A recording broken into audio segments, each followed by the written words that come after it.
For decades, Pontiac was more than just another car badge sitting in a General Motors showroom. It was the brand of burnouts, V8 rumble, and drivers who believed life sounded better with dual exhaust pipes.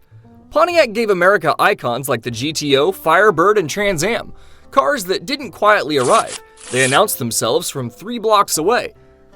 For generations of drivers, Pontiac represented excitement, speed, and just enough rebellion to make your parents slightly nervous. But then something strange happened. One of America's most recognizable automotive brands slowly lost its identity, lost its audience, and eventually disappeared entirely.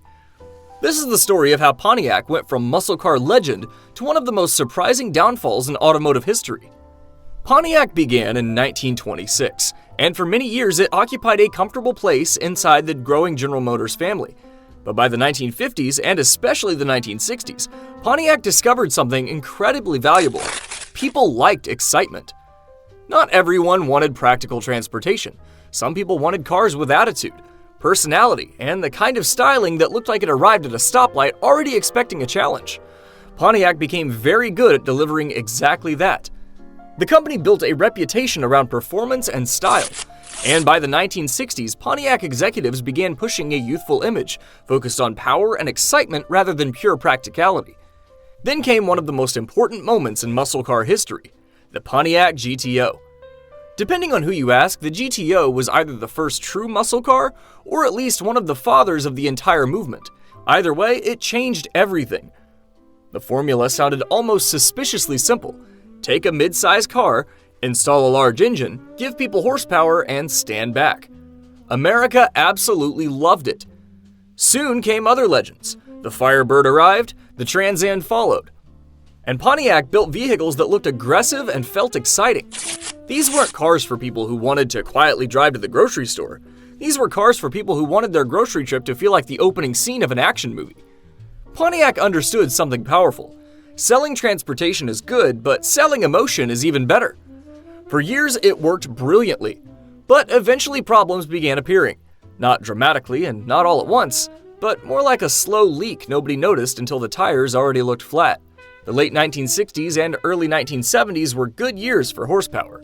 Unfortunately, reality eventually showed up, and reality always ruins the fun.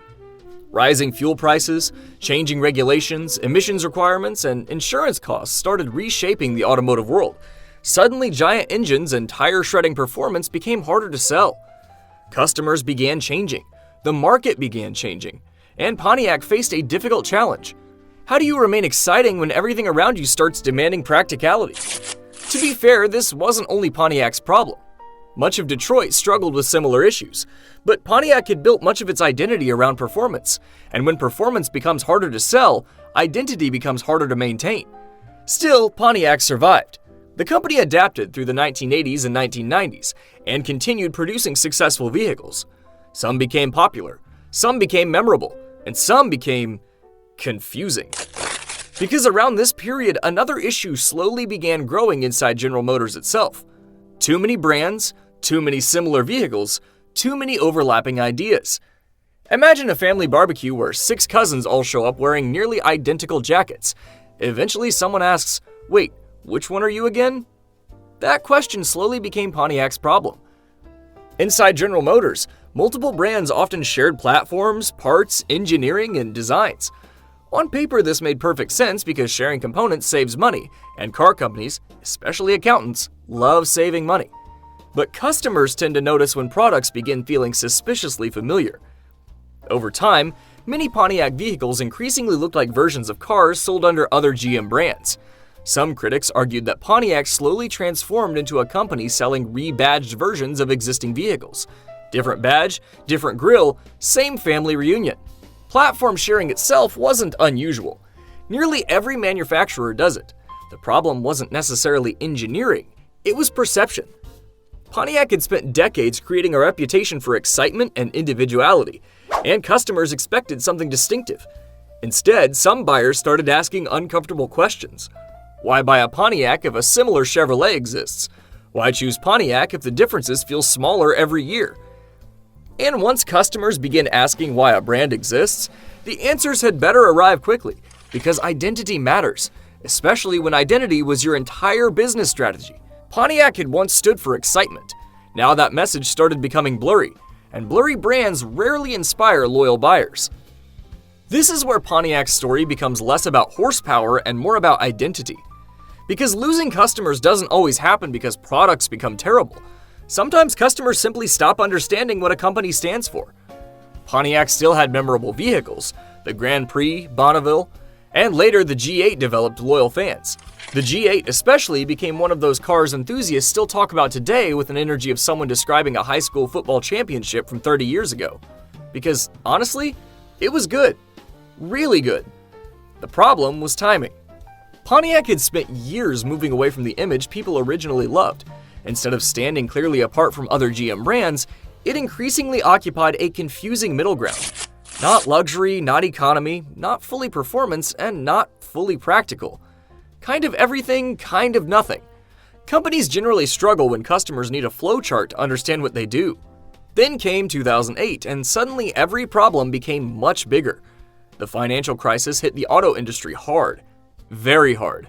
General Motors faced enormous financial trouble and eventually entered bankruptcy restructuring. The company needed to make painful decisions quickly, and painful decisions in business often come down to one thing: cut what isn't essential. GM decided to focus on 4 core brands: Chevrolet, Buick, GMC, and Cadillac. Everyone else suddenly found themselves in dangerous territory. Pontiac had already experienced declining sales and identity problems. The financial crisis didn't create those weaknesses. It exposed them. Because when money becomes tight, companies stop asking what could survive and start asking what absolutely must survive. Pontiac found itself on the wrong side of that question. After 84 years, the decision was made. Pontiac would be phased out. For millions of fans, it felt strange. Not shocking and not impossible, just strange. Like hearing your favorite neighborhood diner suddenly closed after being there your entire life. You know things change, you understand the reasons, but it still feels wrong. And perhaps that's because Pontiac wasn't just losing a badge. America was losing a personality. Pontiac disappeared in 2010, but unlike many forgotten brands, it never really left people's memories. Mention a GTO, Firebird, or Trans Am, and chances are somebody immediately has a story. Maybe Pontiac didn't die because people stopped loving its cars. Maybe it died because somewhere along the way, the company stopped knowing exactly what made people love them in the first place.